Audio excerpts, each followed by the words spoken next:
Their conspiracy connected all these different dots for us, that it was all part of this big deep state, and that in the center of it all, Donald Trump was going to be the one to dismantle all of it. Hi, my name is Linka Perrin, and I'm here to tell you how I got drawn into conspiracy sites such as QAnon and how I got myself out.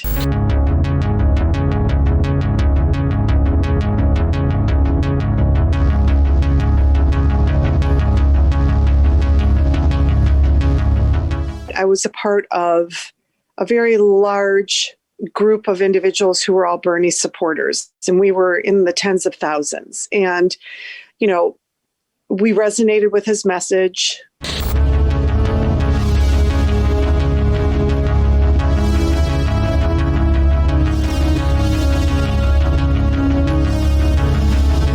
And we couldn't understand why not only was the Democratic Party not getting behind someone like Bernie and specifically his platforms, why were they going out of their way to silence him and undermine him?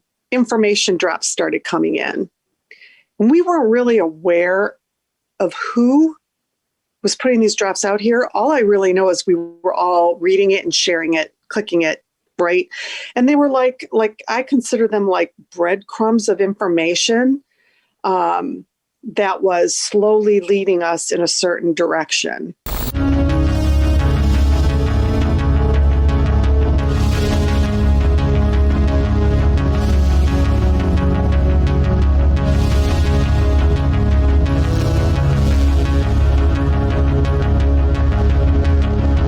We found ourselves glued to our social media pages. We found ourselves losing sleep. You know, when you think about child sex trafficking and pedophilia, that's a very disturbing subject. A lot of us are parents. And at the same time, you had a lot of people in these forums opening up and sharing how they were sexually abused as children. So it became a very emotionally draining space to be in. So, you know, it was affecting relationships. A lot of people affected their work. We've got this whole social media machine and the algorithms. So every time you click and share and view, within hours, your newsfeed has 10 more links and videos of similar conspiracy-based content. And we all know that social media, the way it's designed, it's kind of creating our reality for us, right? Kind of this like illusionary world. So, you know, whoever's designing these conspiracy influences have figured out the addictive qualities of social media.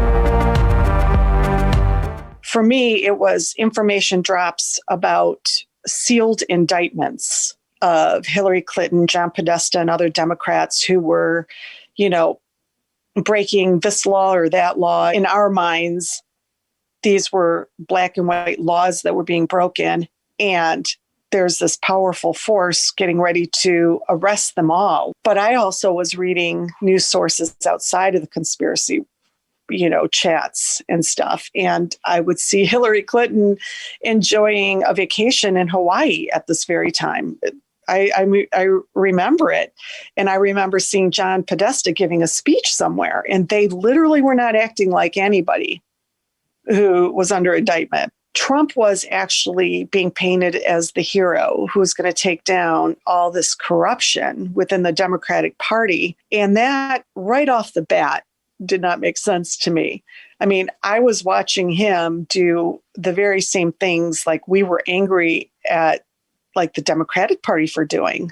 He was appointing corporatists, right? His corporate donor friends to key administrative positions.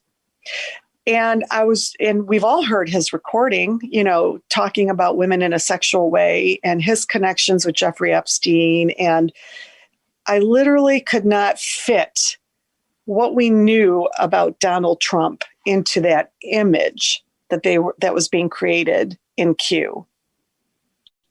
So that was when it was very clear to me that just the Democratic Party was being targeted. For me, I have a lot of guilt because all of my family and friends, they had the utmost respect for me and they trusted me. So I have a lot of guilt for sharing all of this information with them because they trusted me, and I ended up taking them right down the rabbit hole with me, which is a whole nother way that this is all spreading around the world. Actually, we're talking to each other and we're sharing links in private messenger chats and all. So we're like inadvertently or deliberately pulling people in.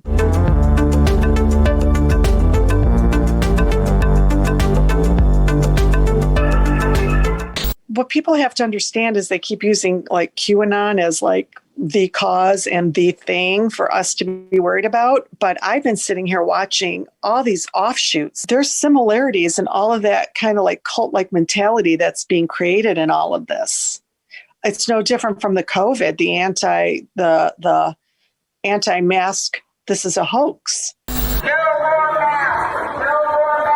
They're being led to like actually scream and have outbursts in public if anybody tells them to put on a mask. Like, this stuff is driving people to behave in ways they would never normally behave like.